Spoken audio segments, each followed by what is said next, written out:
Salut à tous, avant que la vidéo ne commence, je voudrais simplement vous souhaiter une excellente année 2021. J'espère que celle-ci sera pleine de joie, pleine de bonheur, pleine de surprises.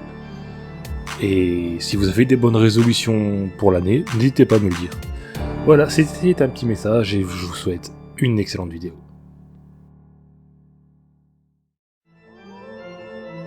Les morses relèvent ce fameux soir où les gens s'amusent et se déguisent, les âmes finissent morcelées, scellées lorsque l'enfance se brise. Horreur, mystère, un banc glacial, je vais trembler jusqu'en Antarctique. Légende urbaine, creepypasta, c'est l'heure du récit fantastique.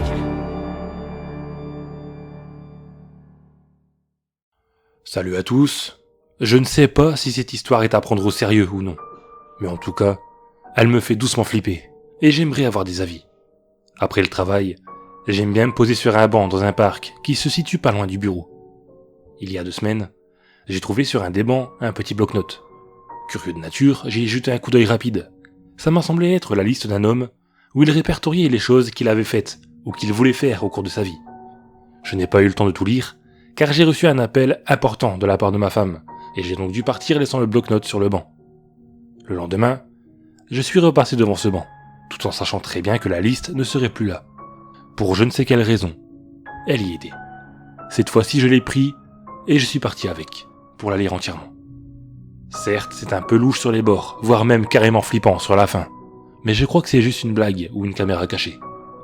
Cependant, il y a quelques jours, j'ai découvert quelque chose qui m'a vraiment fait flipper. Je vous en parle plus en détail à la fin.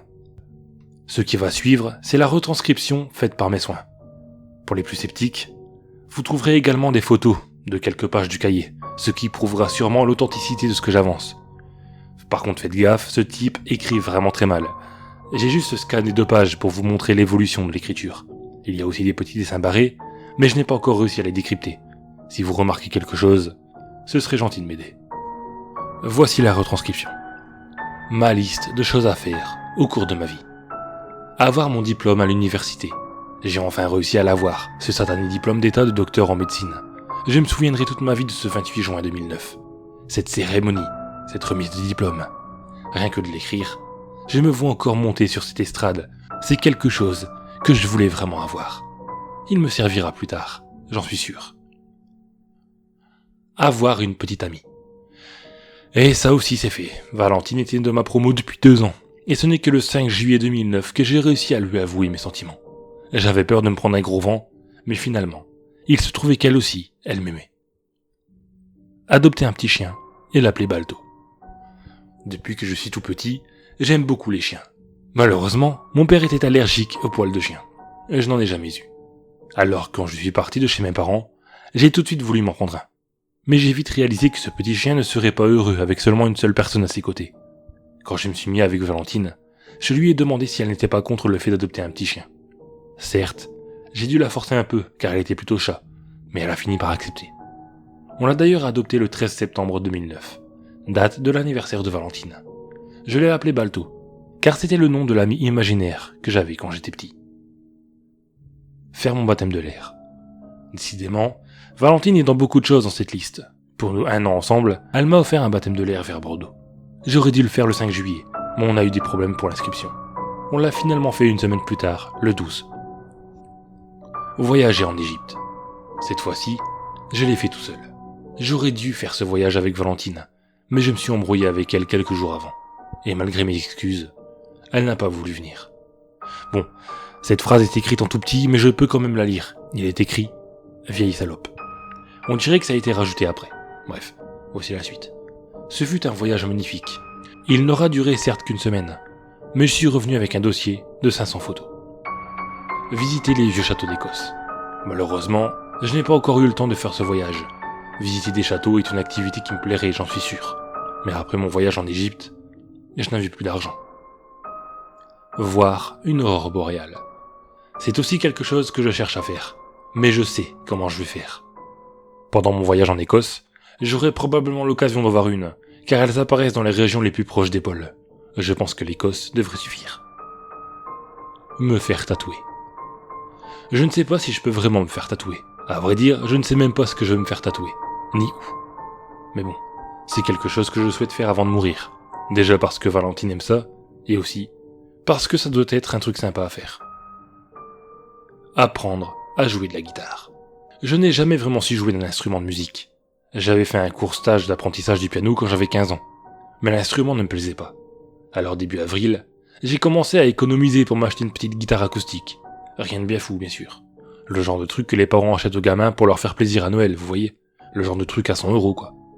Mais bon, pour moi qui étais encore étudiant à l'époque, 100 €, c'était une belle somme. Ainsi donc, le 23 avril 2007, j'ai fait l'acquisition de ma guitare. J'y joue de temps en temps et selon Valentine, je ferai des progrès de jour en jour. Manger des plats exotiques. Pour être exotique, je peux vous assurer qu'il l'était. Un ami à Valentine connaissait un restaurant asiatique dans un petit village. Nous étions les seuls clients dans le restaurant. À vrai dire, sur le coup, je regrettais d'être venu. Ils nous ont apporté la carte. J'avais jamais vu ça. Vous pensiez que le mythe des Chinois bouffeurs de chiens, c'était un fake? Ou que c'était seulement dans le coin les plus paumés de Chine? Eh bien pas du tout.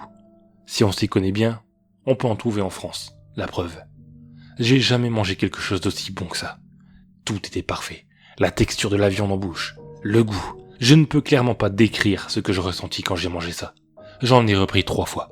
Tant pis si c'était cher, je serais prêt à payer n'importe quoi pour en remanger. Cependant, Valentine n'a pas touché son assiette.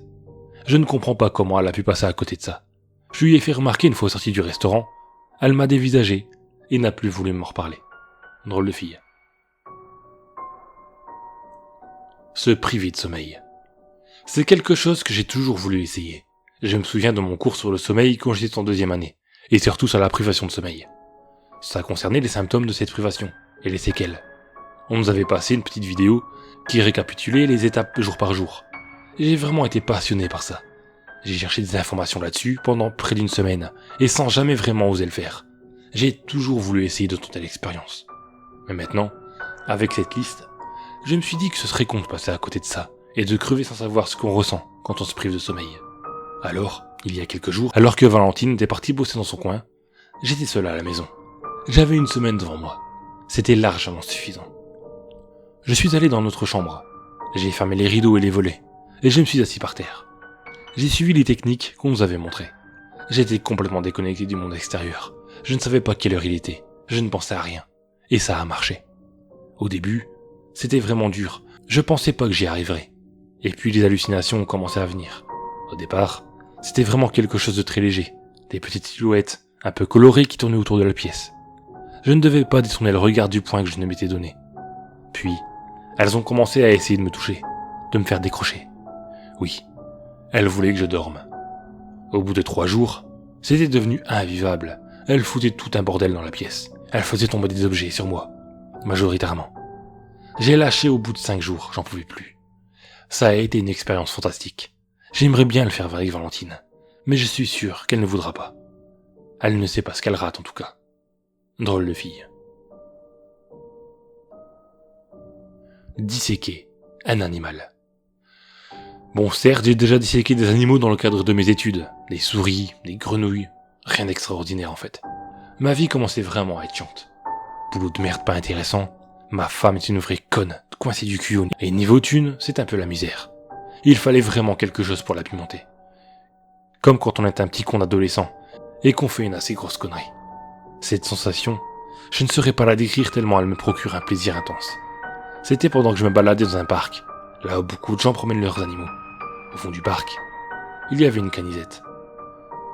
Généralement, les maîtres laissent leurs animaux faire leurs besoins et ils discutent entre eux. Je me suis approché de la canisette et j'ai attendu qu'un chien vienne près de moi pour le choper. J'ai eu de la chance. C'était un petit chihuahua qui était venu vers moi. Alors ni une ni deux, je l'ai pris sous mon bras pour éviter qu'il me morde. Il arrivait quand même à aboyer, ce qui a bien évidemment alerté sa maîtresse. Heureusement, c'était une vieille et j'ai pu me barrer sans problème.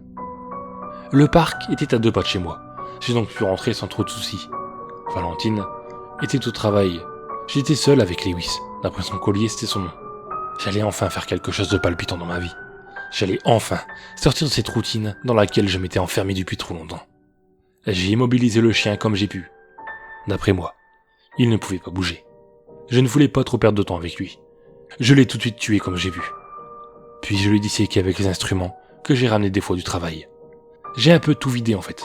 J'ai placé ce que je considérais comme intéressant dans un petit tupperware. Alors que je finissais ma besogne, j'ai réalisé à quel point ce que j'avais fait était crade et inhumain. Puis Valentine est rentrée. Elle a vu les restes du chien sur la table. Elle m'a vu couvert de sang et elle est partie chez sa mère. Drôle de fille. Tuer quelqu'un. Hier soir, le 12 novembre 2010 donc, énorme dispute avec Valentine. Les insultes ont fusé, puis les claques. Au début, elle a essayé de s'accrocher au canapé du salon, avant que je ne l'assomme avec la pelle que j'utilise pour le jardin. Elle saignait beaucoup. Alors j'ai frappé avec le coin de ma pelle. 2, 3, 4 fois, avant que je lui donne le dernier coup. Elle me suppliait d'arrêter. Elle me criait qu'elle savait que je l'aimais. Et toutes ces conneries niaises qu'on peut sortir quand on veut garder son mec. Drôle de fille.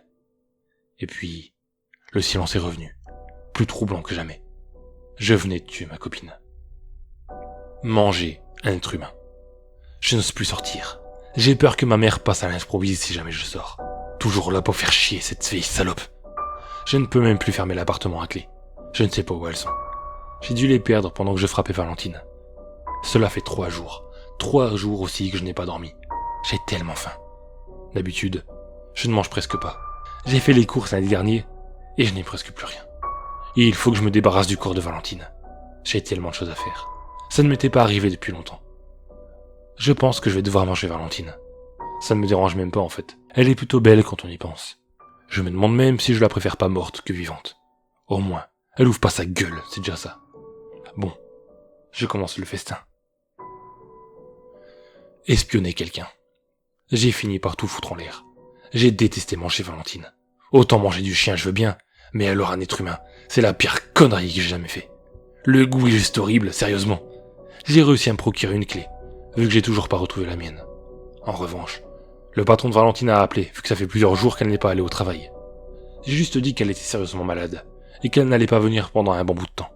Cependant, je devrais me barrer d'ici. C'était trop dangereux. J'avais trop fait le con. Pendant que je rassemblais les trucs que j'allais prendre avant de partir, quelque chose m'est venu en tête. Quand j'étais gosse, j'étais fasciné par tout ce qui était espionnage, des trucs comme ça. Je me suis donc dit que j'allais utiliser cette liste pour espionner des gens. Dans un premier temps, poser cette liste sur un banc, dans le même parc où j'ai pris le chien. Puis prendre une photo discrètement de la personne qui lit la liste, et ensuite m'arranger pour qu'elle puisse voir que je l'ai prise en photo, et ainsi comprendre que j'en ai après elle. Et à vous qui lisez cette liste, en ce moment même, vous devez probablement ressentir de la gêne, du malaise. C'est bien normal, mais sachez que maintenant, je n'ai strictement rien à perdre. J'ai tué ma copine, et la police ne va probablement pas tarder à le savoir. Je n'ai nulle part où dormir. Je suis livré à moi-même.